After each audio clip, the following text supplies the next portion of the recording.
It's okay to be unbalanced for a while. It's okay. Don't be all this stuff people say, you gotta be balanced.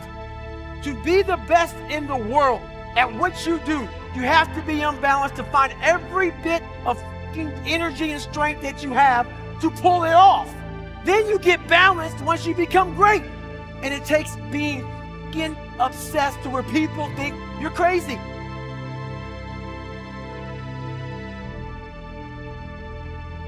Now, it may be that unidimensionality is the price you have to pay to be exceptional at one thing, right? Because if you're going to be something like a genius level mathematician and you want to do that or a scientist, say, it's like you're in your lab all the time, you're working 70 hours a week or 80 hours a week, you're smart, you're dedicated, you're unidimensional, and that's how you get to beat all the other people who are doing that. It's the only way. But the problem is you don't get a life. Now, if you love being a scientist and you have that kind of focus of mind, well, first of all, you're a rare person, and second, you're going to pay for it. But fine, more power to you. But it's a risky business to do that. You sacrifice a lot for it.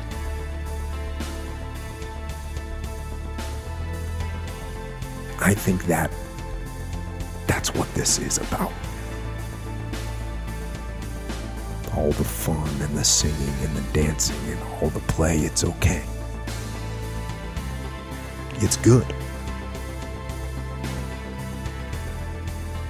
But all those things can be distractions.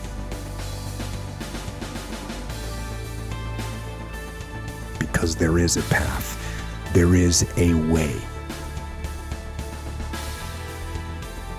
And you know what that way is. You know what you should be doing.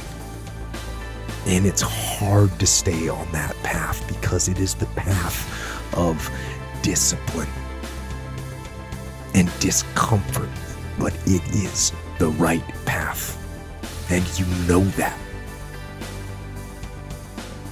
And it is that path that will ultimately lead you to where you really want to be. Let me say something, I want to say something real quick about success. Success, whether you know it or not, is very intentional and deliberate. There has never ever been a person who blew up and was successful and it happened by chance. Not a rapper. The rappers, they spend time writing and they're in the studios. Right? We're the only ones thinking we're gonna blow up and we're not putting in no hours.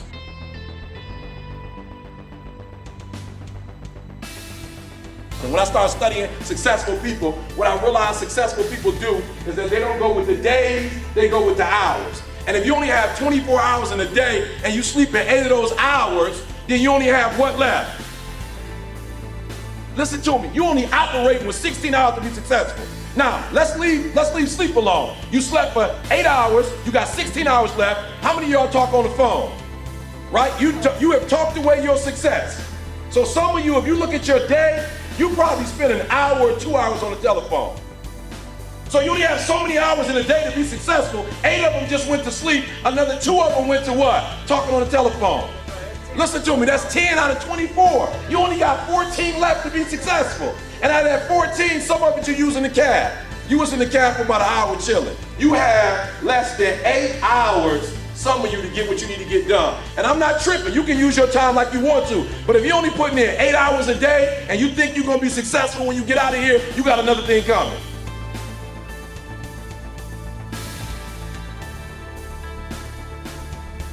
When you look at Michael Jackson died at 50 years old. But when Mike died at 50, he probably accomplished more than most people accomplished. Why? Because of the hours Joe Jackson had my man putting in. They was putting in hours. Michael Jackson didn't become Michael Jackson because he just knew how to moonwalk. Michael Jackson became Michael Jackson because Joe Jackson at 5, like, get your butt up. At 5 years old, get up. I want y'all dancing. The amount of time you put in every day is going to determine whether you are successful or not.